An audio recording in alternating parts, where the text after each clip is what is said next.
the kind of things that happen in our heads as we respond to art is really infinite. And I like that a lot. The application itself is going to give people a different way of looking at art, and will hopefully make them want to look at it longer and through different lenses and just get them really excited about it. It does what education should do. It puts some things in front of you, it creates an environment, and then you have to do what you can with it. The art is static. You are the infinitely changing thing.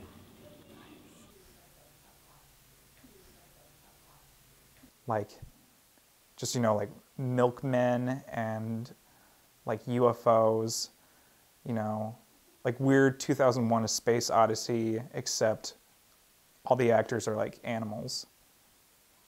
Missed opportunities for new friends and conversation. Can static art be a form of performance? What's the best non-tangible gift you can give someone?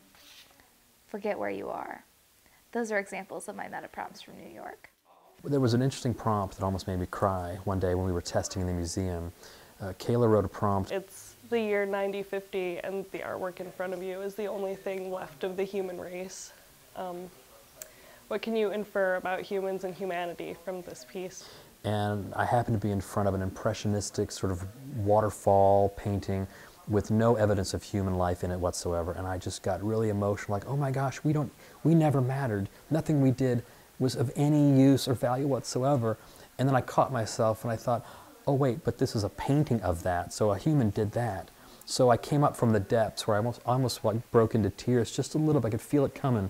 And then I came back from those depths and I thought, oh wait a second, no, we actually were people who were capable of connecting to nature and thinking about the beautiful things of life. And it's just like, he was so emotionally charged after doing that, that it made me feel almost kind of really powerful in a mad scientist kind of way. I thought it was really cool that this one short little prompt could get me to swing from the low of lows to the high of highs in a matter of seconds. I just think that that was the transformative experience that we had envisioned for this project.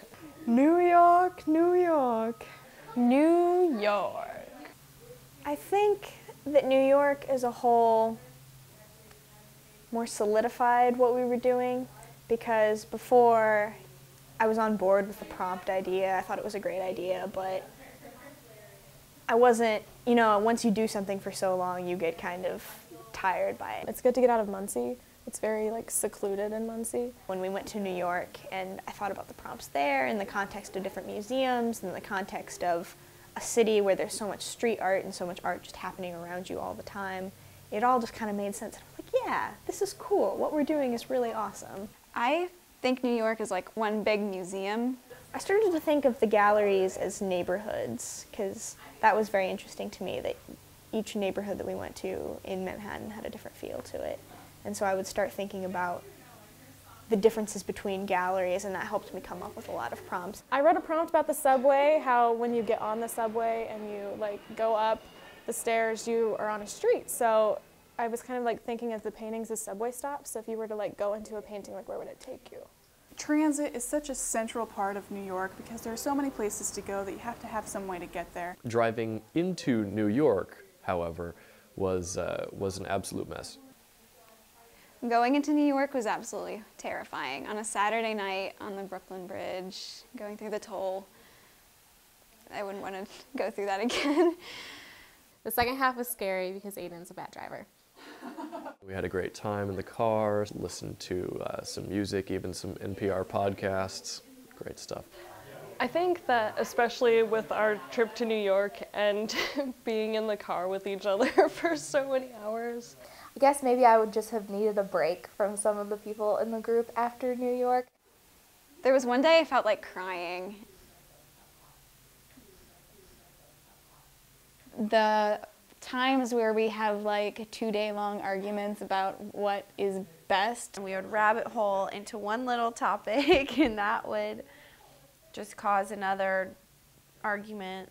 When we were trying to decide if we wanted a search function or not, if we wanted tours or not tours. When we suddenly decided that like, we don't really need this button, maybe we need this button, and I was like, I don't really care. I'm not really Sure how I feel about it. I'm still thinking about it. About what? The buttons. Oh. Trying to decide on something little, but like making a big deal out of it. We once had an intense argument over an Oxford comma. Learning how to cope with a big group of people. That was frustrating. We're neurotic. We're a big group, a diverse group. I don't need a group of people who all come from one perspective. The phrase I used was I need some functional oddballs. They needed to be creative, different, a little bit offbeat people, but they couldn't come with a whole host of social problems. They had to be functional. They had to be able to work in teams and with each other. And that's kind of what I got. You've got your demolition expert, you've got your driver, you've got your computer person who can hack into the system. Of course, you got Tim. And Tim's like the regular boss of the hot sauce. Anna, scientist. Melinda's going to be an astronomer. I'm going to be an actor.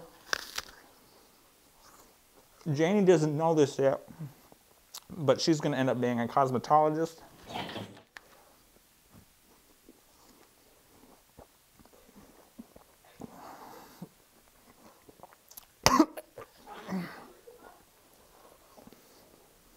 The apple doesn't fall far from the tree.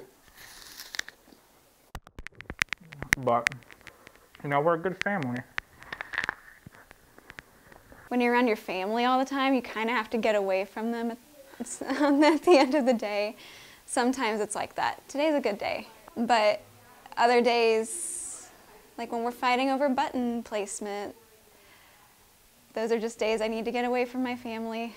We are all very different from each other, and when you smash all those personalities into one room, and especially when you're discussing things of importance, can get heated.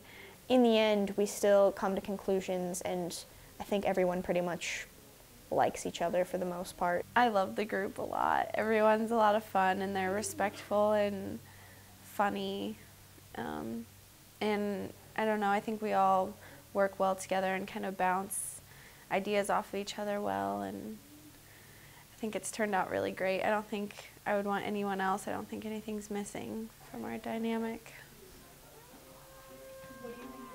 The day of Arts Walk was a really exciting day for us. It was one of our first big promotional days, and we made a big poster for our table. Allowing them to see what we're doing without actually having the product ready yet was a really good idea. Getting our poster to the chosen location was a trip. There's a chance of rain this afternoon. It's going to be what it's going to be. We thought we were going to be able to get it to downtown, and once we tried to get it into the cars, it didn't really work. Yeah, we didn't really think that through. This is what immersive learning is all about, real world experience. Yeah. So what happened was we ended up taking Tim's car and putting the poster, wrapping it in plastic and putting it on the roof. And then I think it was Ellie and Allison in the back seat leaning out of the car and like sitting with their hands in the air, like holding the poster for dear life, hoping it wouldn't fly away. And I just remember sending them off like, I hope it gets there, I don't know. This can't possibly go wrong. And when we got to Arts Walk and we saw that it was beautiful, it made me really happy.